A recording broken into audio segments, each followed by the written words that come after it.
beberapa hari yang tertentu.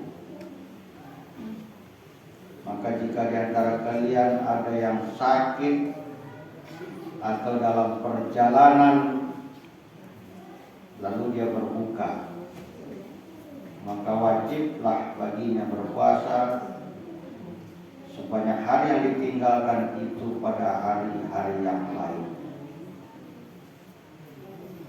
Dan wajib bagi orang-orang yang berat menjalankannya jika mereka tidak berpuasa untuk membayar fidyah, yaitu memberi makan seorang miskin.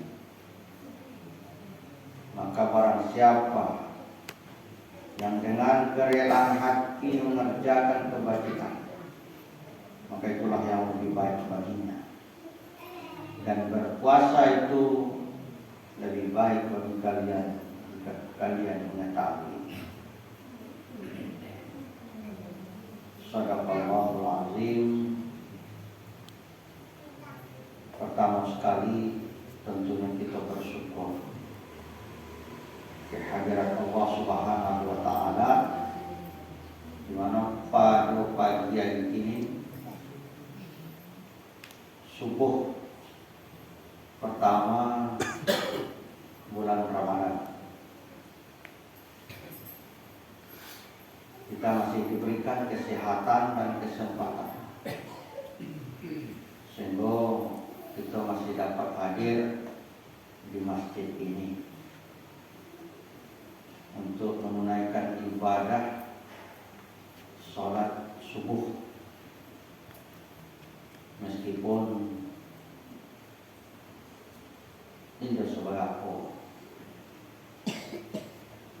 kalau kita bandingkan penduduk Pasar Baru separuh cuma masjid kok, ketemu masjid kok harusnya, ya. Tapi masih ada yang untuk hadir, alhamdulillah.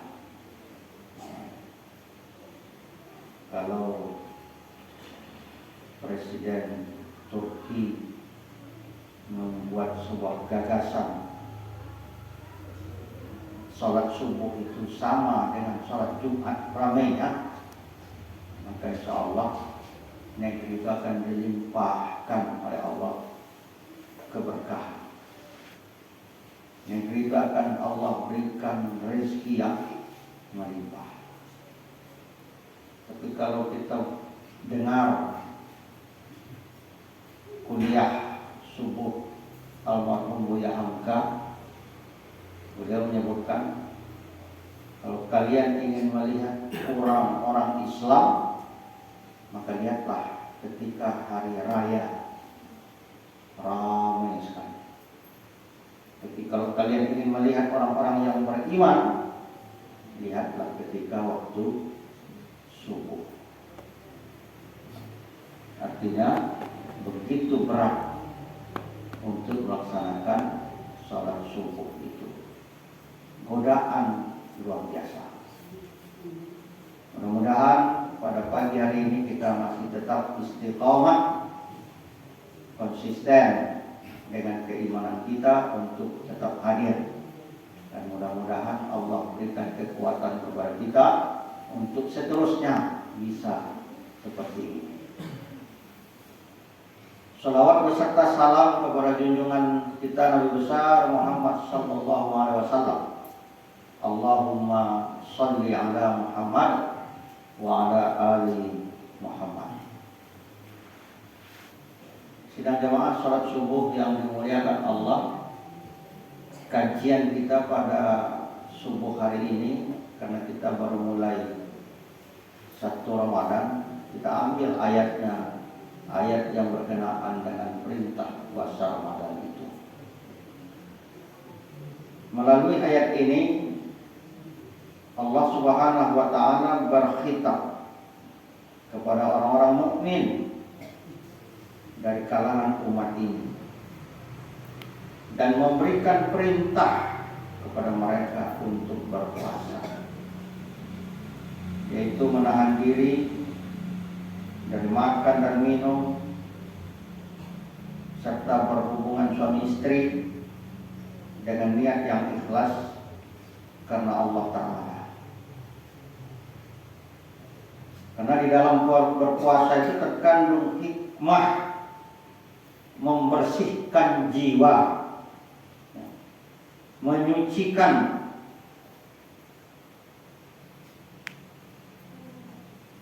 membebaskan jiwa kita ini dari endapan-endapan yang buruk bagi kesehatan tubuh, termasuk akhlak-akhlak yang rendah.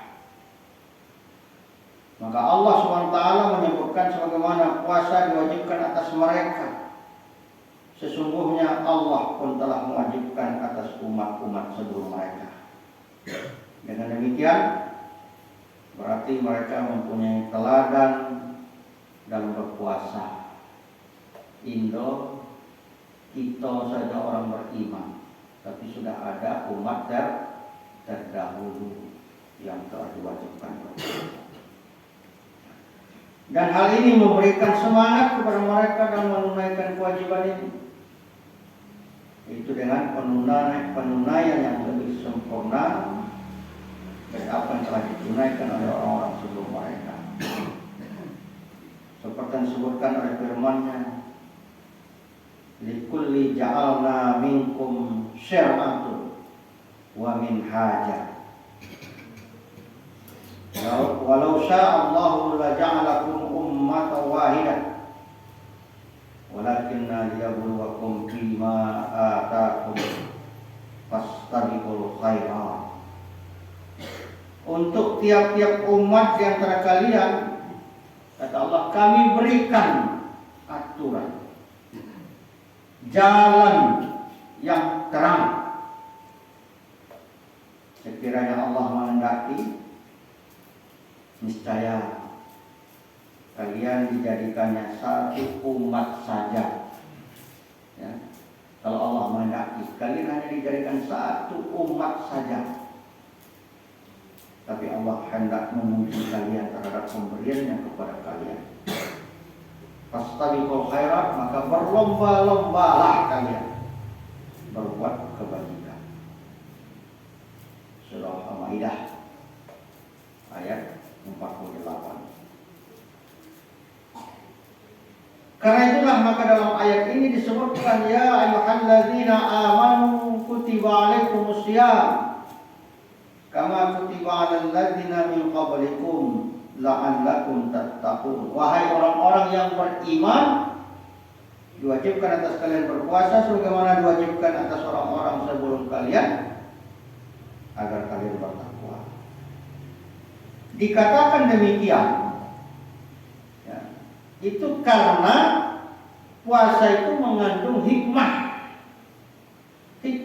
untuk menyucikan tubuh,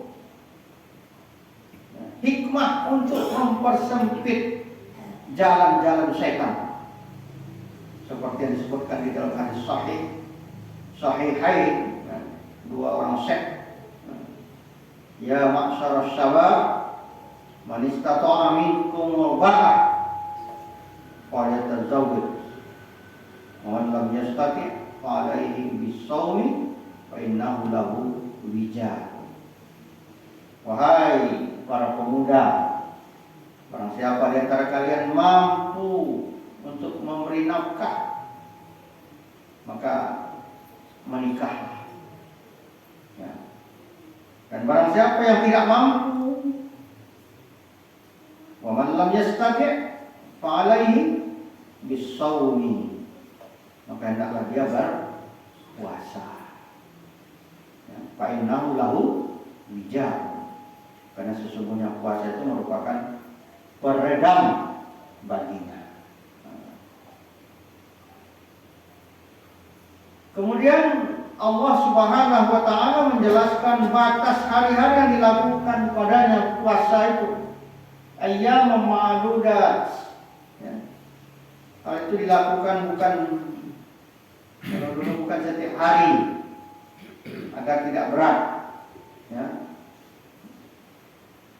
Agar dikerjakan tubuh itu tidak lemah melainkan hanya dalam beberapa hari tertentu saja. Memang demikianlah cara ibadah puasa pada permulaan Islam. Tidak setiap hari. Yang mereka lakukan puasa 3 hari setiap bulan. Kemudian hal ini dengan turunnya ayat ini dimansuh.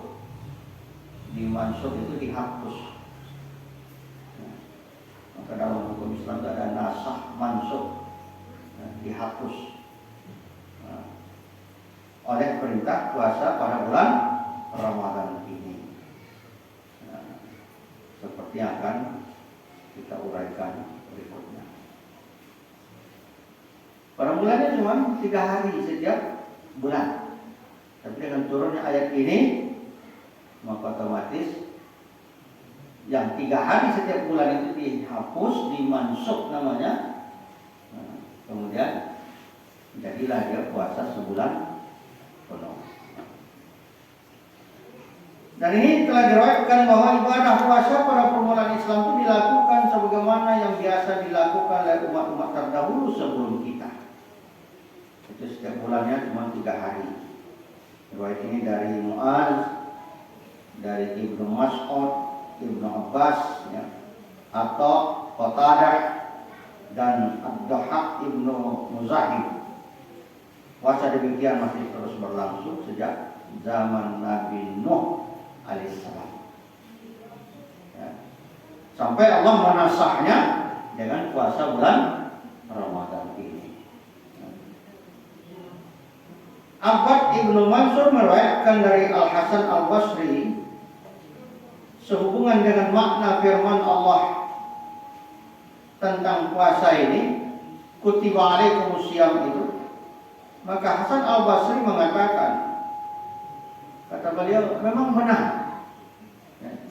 Demi Allah, sesungguhnya ibadah puasa diwajibkan atas semua umat yang telah lalu, sebagaimana diwajibkan atas kita sebulan penuh. Jadi yang dimaksud dengan ayyamum ma'dudat itu adalah hari-hari tertentu yang telah dimaklumi. Kalau umat-umat terdahulu itulah 3 hari setiap bulan. Kalau umat Islam atau umat yang beriman, inilah dia 1 bulan penuh, yaitu Ramadan. Itu diriwayatkan dari As-Sa'di, Ibnu Abi Hatim meriwayatkan dari hadis Abu Abdurrahman Al-Muqri yang mengatakan telah menceritakan kepadaku Sa'id Ibnu Abu Ayyub, telah menceritakan kepada Abdullah Ibnu Walid dari Abu Rabi', seorang ulama Madinah, dari Abdullah Ibnu Umar yang menceritakan bahwa Rasulullah SAW pernah bersabda, puasa bulan Ramadan itu diwajibkan oleh Allah atas umat terdahulu. Itu dinukilkan dari sebuah hadis panjang yang sengaja kita singkat. Kemudian Abu Ja'far Ar-Razi mengatakan dari Ar-Rabi' Ibnu Abbas, Ibnu Anas, dari orang yang menerimanya dari Ibnu Umar, yang pernah mengatakan sehubungan dengan makna firman Allah ini, bahwa diwajibkan atas mereka apabila seseorang di antara mereka itu ada di antara mereka itu sholat malam hari lalu tidur, maka diharamkan atasnya makan, minum, dan berhubungan suami istri sampai waktu yang semisal di besok malamnya. Itu hadis-hadis tentang sejarah diwajibkannya berpuasa. Nah, kemudian Allah menjelaskan lagi hukum puasa ini menurut apa berlaku di masa permulaan Islam. Faman kana minkum maridan aw ala safarin fa iddatum min ayyamin ukhra. Jika di antara kalian ada yang sakit atau dalam perjalanan lalu dia berbuka, maka wajiblah baginya berpuasa sebanyak hari yang ditinggalkan itu pada hari-hari yang lain.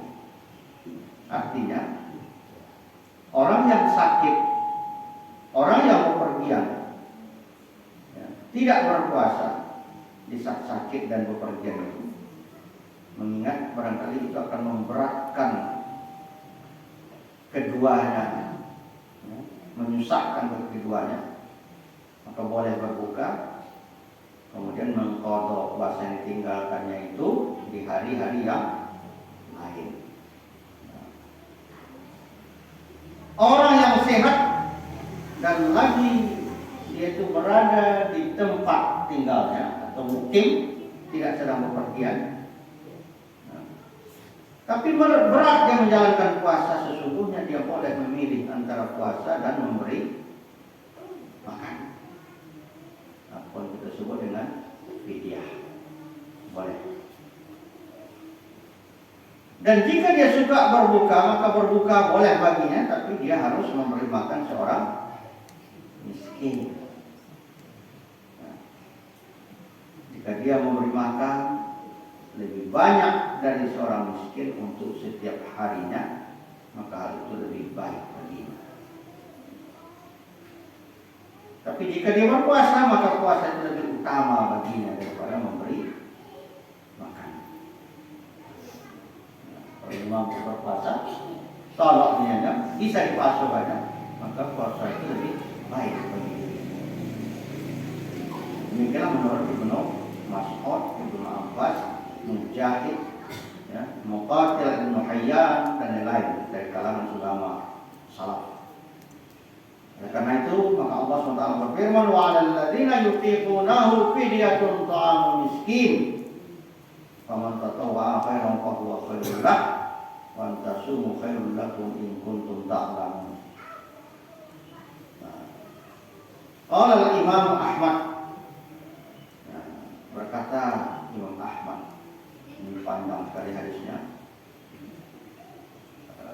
Kalau kita lihat di kitab aslinya itu, kitab tafsir Ibnu Katsir itu, hadis ini ada 2 halaman panjang diceritakan itu, hadatsana diceritakan. Jadi Imam Ahmad itu mengatakan, telah menceritakan kepada kami Abu Nadir, telah menceritakan kepada kami Al-Mas'udi, telah menceritakan kepada kami Amr ibn Murrah. Terus seperti itulah, itu hadisnya. Dari Abdurrahman ibn Abu Layla, dari Mu'az ibn Jabal radhiyallahu anhu, yang menceritakan bahwa ibadah salat difardukan melalui 3 tahapan, dan ibadah puasa difardukan melalui 3 tahapan pula. Adapun mengenai tahapan-tahapan ibadah salat, ialah ketika Nabi SAW tiba di Madinah, maka beliau salat dan menghadap ke arah Baitul Maqdis, ya, Baitul Maqdis selama 17 bulan. Di mana Baitul Maqdis itu? Di Palestina, ya, 17 bulan lamanya itu umat Islam menghadap kiblatnya itu ke Baitul Maqdis. Kemudian Allah menurunkan kepadanya ayat berikutnya, yaitu surah Baqarah ayat 144. Sungguh kami sering melihat mukamu menengadah ke langit, artinya berdoa, maka sungguh kami akan memalingkan kamu ke kiblat yang kamu sukai. Jadi rupanya Rasulullah itu selalu berdoa supaya arah kiblat itu diganti. Nah, maka sejak itu berubahlah arah kiblat itu ke Masjidil Haram atau Ka'bah. Nah, maka Allah SWT memalingkannya ke arah Mekah. Nah, ini merupakan tahapan pertama. Mu'az bin Jabal melanjutkan kisahnya bahwa pada mulanya mereka berkumpul menunaikan sholat dengan cara sebagian dari mereka mengundang sebagian lainnya. Hingga akhirnya mereka membuat kentong atau hampir saja mereka membuat kantong untuk tujuan tersebut, ya, untuk mengundang itu kentongan kan. Kalau dulu kan ada mikrofon ada deh,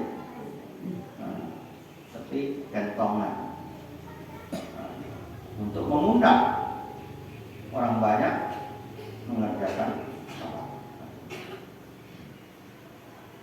Kemudian ada seorang laki-laki di kalangan Ansor yang dikenal dengan nama Abdullah ibnu Zaid ibnu Abdul Rabi datang ke hadapan Rasulullah. Laki-laki itu berkata, "Wahai Rasulullah, sesungguhnya aku melihat di dalam mimpi suatu peristiwa yang jika aku tidak tidur, niscaya aku percaya kepada apa yang kulihat itu. Sesungguhnya ketika aku dalam keadaan antara tidur dan bangun itu, tiba-tiba aku melihat seseorang yang memakai baju rangkap yang kedua-duanya berwarna hijau. Laki-laki itu menghadap ke arah kiblat lalu mengucapkan, Allahu Akbar, Allahu Akbar, asyhadu an la ilaha illallah, dan seterusnya. Dia membacanya dua kali hingga selesai. Itulah dia azan. Sebelum itu pakai kentongan. Orang memanggil sholat itu dipukul kentongan, itu tandanya waktu sholat masuk. Sampai hari ini pun masih ada yang melestarikan kentongan itu. Ya. Masih ada. Berarti yang masih mempertahankan itu mungkin karena mempertahankan budaya di masa lalu, atau mungkin memang dia ingin hidup seperti masa lalu kan, masih pakai kentongan dulu kan. Nah, setelah itu masuk waktu tak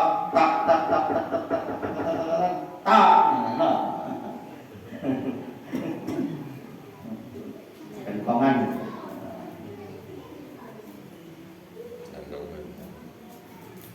Sebelum disyariatkannya azan.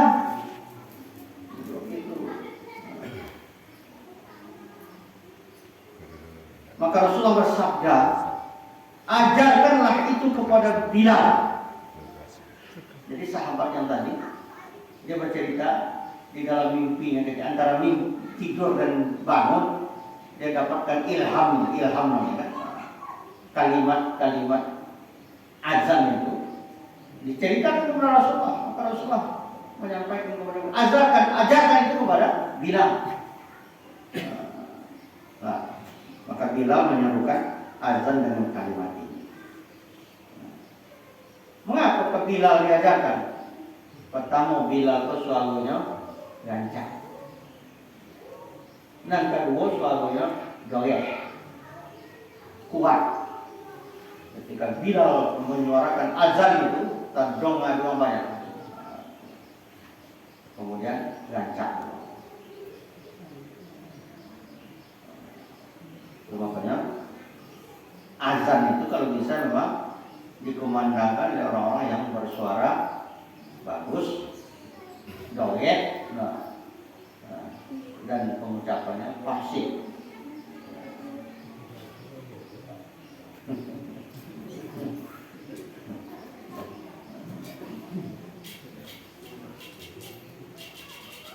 Memang sadar kita yang laki-laki pandai itu ya. Coba barangkali dibaca ke dia soal mendeloknya.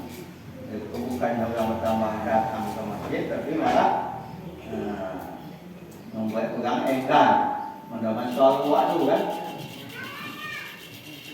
Tapi kok soal itu bagus. Nah, luar biasa. Nah, itu dia sejarahnya azan. Maka Bilal adalah orang yang mula-mula menyerukan azan dengan kalimat ini. Mu'adz bin Jabal radhiyallahu anhu melanjutkan kisahnya. Lalu datanglah Umar bin Khattab dan mengatakan, wahai Rasulullah, sesungguhnya aku pun pernah bermimpi melihat seperti apa yang dilihatnya. hanya dia lebih dahulu daripada aku. Hal yang telah kami sebutkan di atas merupakan dua tahapan, itu tahapan pertama dan kedua. Mu'adz bin Jabal melanjutkan kisahnya. Pada mulanya para sahabat sering datang terlambat di tempat sholat. Mereka datang ketika Nabi telah menyelesaikan sebahagian dari sholatnya. Maka seorang laki-laki dari mereka bertanya kepada salah seorang yang sedang sholat itu melalui isyarat yang maksudnya ialah berapa rakaat sholat yang telah dikerjakan. Allah buat berkah.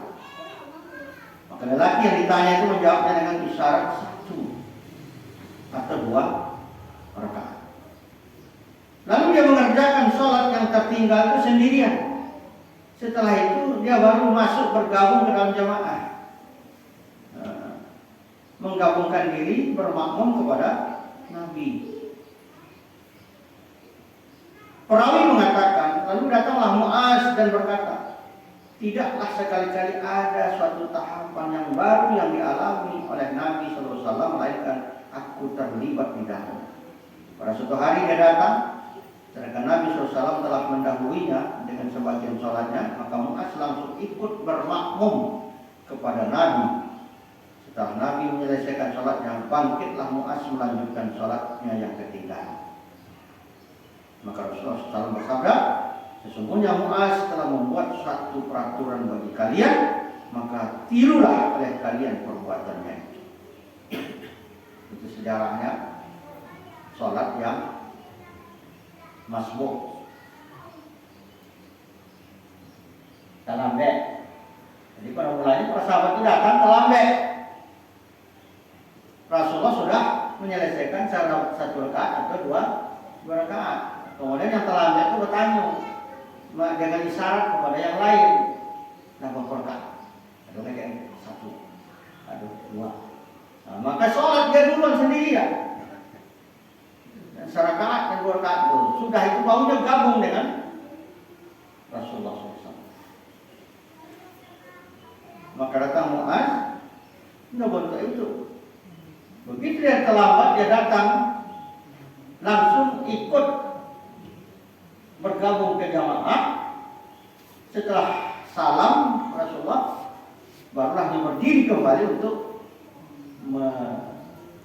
menambah ketinggalannya itu. Kata Rasulullah, Mu'adz telah membuat peraturan bagi kalian dan ikutilah dia. Maka jadilah dia sunnah. Nah, kemudian kita kembali kepada ayat puasa tadi. Pada mulanya orang yang menghendaki puasa, dia boleh puasa. Orang yang tidak ingin puasa, maka dia memberi makan seorang miskin sebagai ganti dari puasanya. Kemudian Allah menurunkan ayat lain, yaitu firman-Nya dalam surah Al-Baqarah 185 itu. Ya. Maka Allah menetapkan kewajiban puasa itu atas seorang mukmin, mukimnya sehat. Mukimnya sehat. Dan memberikan keringanan kepada orang yang sakit dan orang yang sedang bepergian. Kemudian ditetapkan memberi makan orang miskin bagi lansia yang tidak ikut lagi melakukan puasa. Itulah 2 tahapan yang dialami oleh puasa. Jadi pada mulanya mereka masih boleh makan, minum, mendatangi istri selagi mereka belum tidur. Tapi apabila telah tidur, mereka dilarang melakukan hal itu.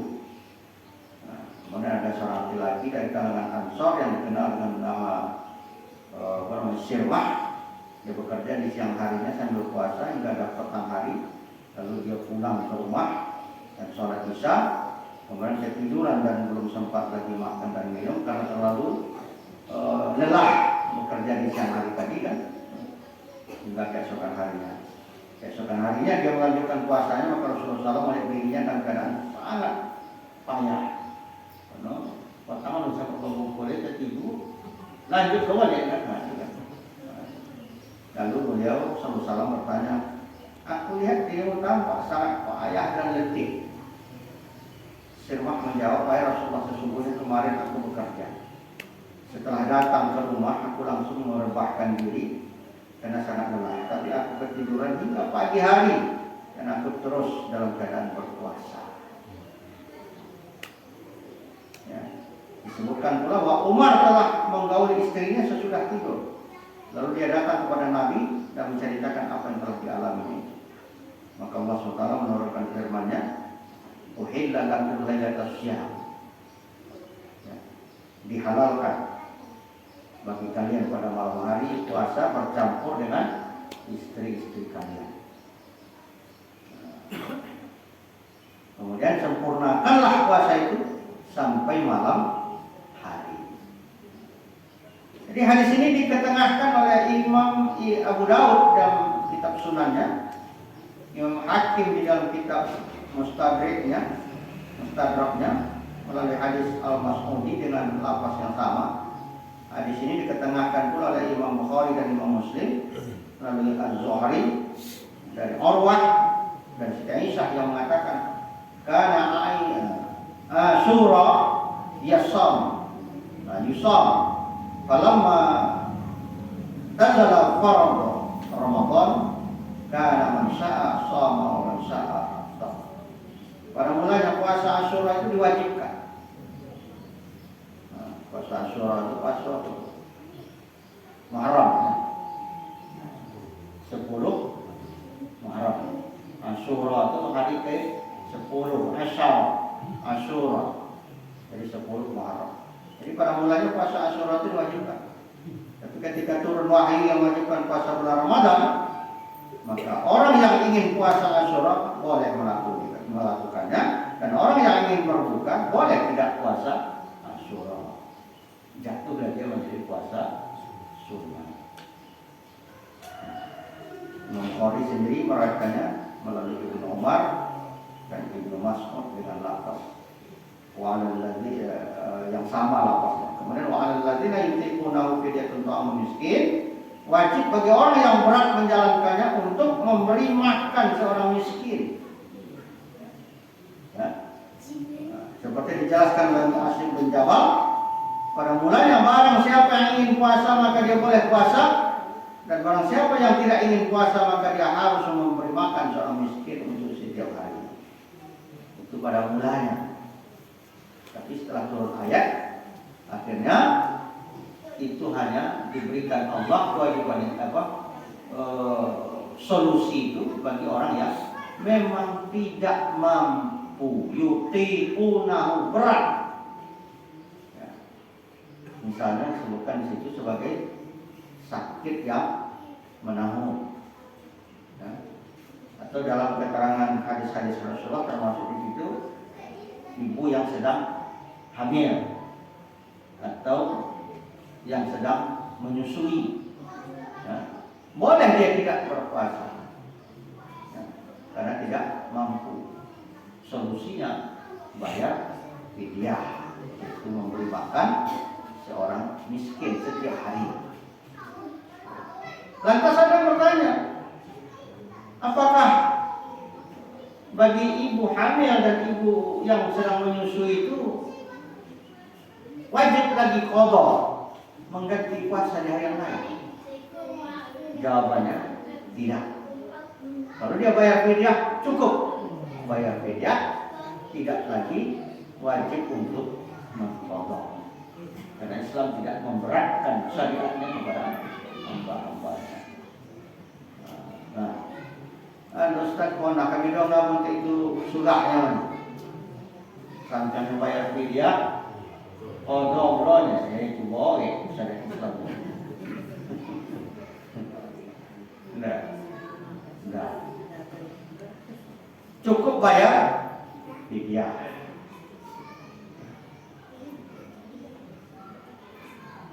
Tapi tolak dalam puasanya, dalam kondisi hamil, tolaknya.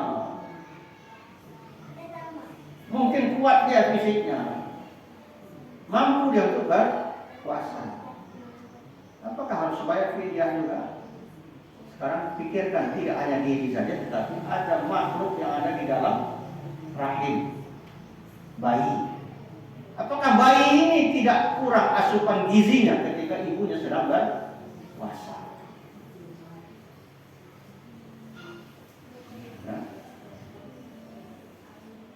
Kalau kurang asupan gizi dari sang ibu kepada anak yang ada dalam janin, ini terancam anak ini nanti akan lahir stunting atau program kesehatan ini stunting. Stunting. Untuk menanggulangi stunting, memang ke Probo nak makan siang gratis. Pada stunting itu harus ditanggulangi ketika anak masih di dalam kandungan. Sehingga dia lahir tidak stunting. Stunting itu lambat pertumbuhannya. Lambat pertumbuhan. Itulah dia. Kemudian di dalam tafsirnya Ibnu Katsir ini dijelaskan juga bahwa yutiqunahu itu adalah mengerjakan dengan penuh masyaqah, berat. Orang yang ingin puasa mengerjakan puasa. Orang yang ingin berbuka maka dia berbuka dan memberi makan seorang miskin sebagai fidyah. Itu dimaksudkan dengan firman-Nya tadi. Barang siapa yang dengan kerelaan hati mengerjakan kebajikan, maka itu lebih baik. Barang siapa yang memberi makan seorang miskin lagi, maka itulah yang lebih baik baginya. Tapi berpuasa itu lebih baik bagi kalian daripada berbuka dan memberi makan seorang miskin. Jadi pada mulanya mereka tetap dalam keadaan demikian. Pasalnya basuh-basuh, tidak. Tapi ayat menyebutkan seperti itu. Faman tatawwa'a khairan fa huwa khairul lah, wa an tasumu khairul lakum. Imam Bukhari mengatakan pula telah menceritakan kepada kami Ishaq, telah menceritakan kepada kami Raud, telah menceritakan kepada kami Zakaria ibnullah Ishaq, telah menceritakan kepada kami Amr ibn Dinar dari Atta. Dia pernah mendengar Ibnu Abbas membacakan firman Allah ini, ya, yaitu tentang bayar fidyah, memberi makan seorang miskin. Lalu Ibnu Abbas mengatakan bahwa ayat ini tidak dimansuh. Itu berkenaan bagi manula laki-laki dan perempuan yang tidak mampu mengerjakan ibadah puasa. Maka keduanya harus memberi makan seorang miskin untuk setiap harinya. Yang sama diriwayatkan juga bukan hanya oleh seorang ulama hadis, termasuk dari Sa'id bin Jabir bin Jubair, dari Ibnu Abbas, banyak ulama-ulama hadis yang mereka juga. Kesimpulan bahwa nasakh itu berlaku bagi orang sehat yang mukim di tempat tinggalnya harus puasa karena berdasarkan firman Allah tadi. Karena itu barang siapa di antara kalian hadir di negeri tempat tinggalnya di bulan Ramadan itu, maka hendaklah dia berpuasa pada bulan itu. Orang yang sudah sangat lanjut usia dan tidak mampu melakukan puasa boleh berbuka, tidak wajib qada baginya karena keadaannya bukanlah seperti keadaan orang yang mampu mengqada. Tapi bila dia berbuka, apakah wajib baginya memberi makan seorang miskin itu setiap hari? Jika memang dia orang yang lemah kondisinya karena usia yang sudah tua, tentang hal ini ada dua pendapat. Ada dua pendapat di kalangan ulama sebelum masalah ini. Pertama, tidak wajib baginya memberi makan seorang miskin, mengingat kondisinya juga lemah, tidak kuat melakukan puasa karena pengaruh usia yang sudah sangat tua, maka tidak wajib baginya membayar fidyah. Itu pendapat pertama. Perihal yang sama itu juga berlaku pada anak kecil. Ya. Anak kecil dia tidak puasa, tidak wajib baginya untuk mengqadha. Karena dia masih tahap belajar. Karena itu Allah SWT tidak sekali-kali membebankan kepada seseorang melainkan sebatas kemampuannya. La yukallifullahu nafsan illa wus'aha. Nah, jadi itulah dia tentang sejarah kewajiban berpuasa. Ada pendapat lain mengatakan bahwa yang wajib hanya qadanya saja tanpa fidyah. Sedangkan pendapat yang lainnya lagi mengatakan bahwa keduanya boleh berbuka tanpa harus bayar fidyah. Nah, masalah ini telah kita jelaskan kata lain. Tidak pakai qada lagi kalau dia sudah bayar fidyah. Nah, itulah mungkin kajian kita saya subuh hari ini.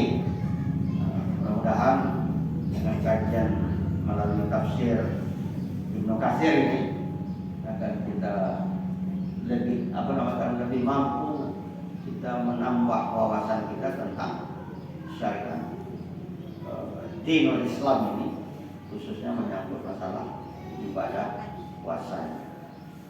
Di akhir tahun sampai di situ dulu kajian kita. Insyaallah akan kita lanjut pada hari-hari berikutnya. Nah, nanti akan kita coba pembahasan tentang ayat-ayat yang berkenaan dengan syariat-syariat yang lain. Jadi tafsir itu tidak berurutan. Mulai dari Al-Fatihah, kemudian Alif Lam Mim, tidak. Kalau itu di pengajian rutin misalnya. Nah, tapi kalau di selama Ramadan ini kita buka tafsir juga, tetapi mungkin tafsir tentang ayat-ayat tertentu. Kalau pagi ini kita buka tentang ayat mengenai perintah puasa. Pada kali yang lain mungkin kita buka ayat-ayat yang berkenaan dengan fasad, kerusakan di muka bumi. Mungkin kita akan buka ayat tentang menutup aurat laki-laki dan perempuan. Dan lain-lain, banyak hal-hal yang tentang khamar, minuman yang memabukkan dan sebagainya. Akan kita buka hal-hal itu berdasarkan uraian dari tafsir yang lain. Lebih kurang mohon maaf. Billahi taufiq wal hidayah. Nasrun minallah wa fathun qarib. Wa basyiril mu'minin. Wassalamualaikum warahmatullahi wabarakatuh.